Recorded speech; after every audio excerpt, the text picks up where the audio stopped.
हाँ, बच्चे ध्यान देंगे। आज के वीडियो में हमने फर्टिलाइजेशन इवेंट्स को स्पष्ट करने के लिए उपस्थित हूँ। देखिए, फर्टिलाइजेशन इवेंट में आप ये जानते हैं कि रिप्रोडक्शन का ये मेन थीम है, क्योंकि जब तक मेल और फीमेल गैमीट आपस में नहीं मिलेंगे तो सेक्सुअल रिप्रोडक्शन का कोई मतलब नहीं है।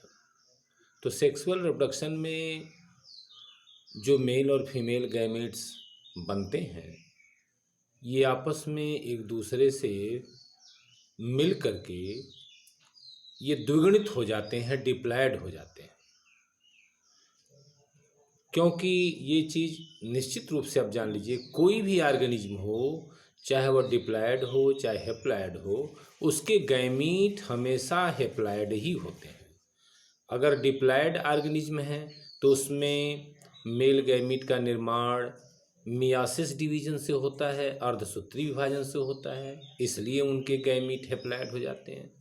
और यदि ऑर्गेनिज्म हैप्लॉयड हैं तो उनमें जब गैमीट बनना होगा तो उसमें माइटोसिस डिवीजन से गैमीट बनते हैं। तो कहने का मतलब यह है कि गैमीट का निर्माण हमेशा ये हैप्लॉयड ही होता है। ये हैप्लॉयड का मतलब ये है कि उनमें क्रोमोसोम संख्या का 1 सेट होता है। जैसे कि मनुष्य केस में हमेशा जब भी गैमीट बनेगा तो 23-23 गुणसूत्र के ही होते हैं। अब आपको ये जानना है कि जो ये गैमीट बनते हैं, चाहे वो मियासिस डिवीजन से बने हों चाहे माइटोसिस डिवीजन से बने हों, ये गैमीट आपस में मिलते हैं। और ये जो गैमीट आपस में जब मिलते हैं तो fusion of male and female gametes is known as fertilisation, either within the body और आउटसाइड ऑफ द बॉडी। इसका मतलब ये है कि मेल और फीमेल गैमीट जब आपस में मिलते हैं तो इसी क्रिया को निषेचन या फर्टिलाइजेशन कहते हैं। और after fertilisation male and female gametes both are changed into a zygote, और इन दोनों आपस में मिल करके ये जाइगोट बन जाते हैं, जाइगोट में परिवर्तित हो जाते हैं।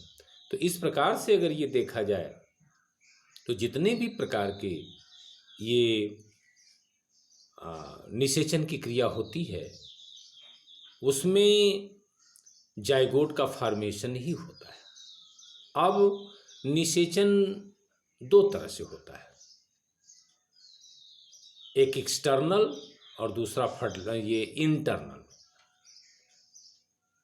एक्सटर्नल फर्टिलाइजेशन में जो ऑर्गेनिज्म होते हैं उनके मेल और फीमेल ऑर्गेनिज्म अपने अपने मेल और फीमेल गैमिट को वो पानी में डिस्चार्ज कर देते हैं, पानी में चले जाते हैं। और इसमें दोनों को सिंक्रोनाइज होना होता है, अर्थात दोनों जो है, दोनों के जनन अंग एक साथ परिपक्व होते हैं, सिंक्रोनाइज्ड होते हैं, और साथ ही दोनों अपने अपने गैमीट की संख्या अधिक से अधिक डिस्चार्ज करते हैं।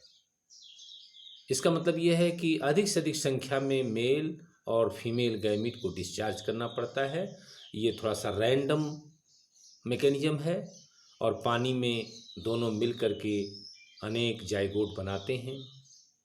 इस प्रकार ये एक्सटर्नल फर्टिलाइजेशन कहलाता है। प्राय ये केस एल्गी में, मछलियों में, एम्फीबियंस में ये पाए जाते हैं।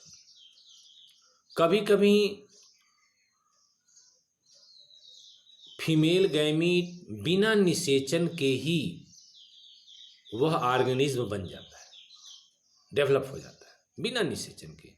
तो जब वो बिना निषेचन के ही ऑर्गेनिज्म बनेगा तो इस क्रिया को पार्थेनोजेनेसिस कहते हैं।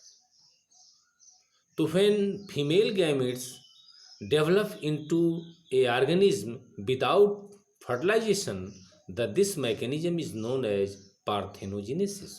तो ये मैकेनिज्म पार्थेनोजेनेसिस कहलाता है। और ये क्रिया प्राय आपको इसका एग्जाम्पल है टर्की बर्ड। राटिफर्स, कुछ लिजर्ड,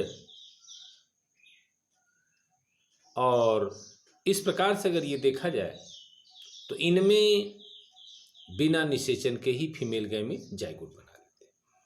और दूसरी घटना जो मैंने बताया था कि इंटरनल फर्टिलाइजेशन में ये होता है कि जो मेल गैमीट होता है वो मोटाइल होता है और जो फीमेल गैमीट होता है वह नॉन मोटाइल होता है, वह बॉडी के अंदर होता है।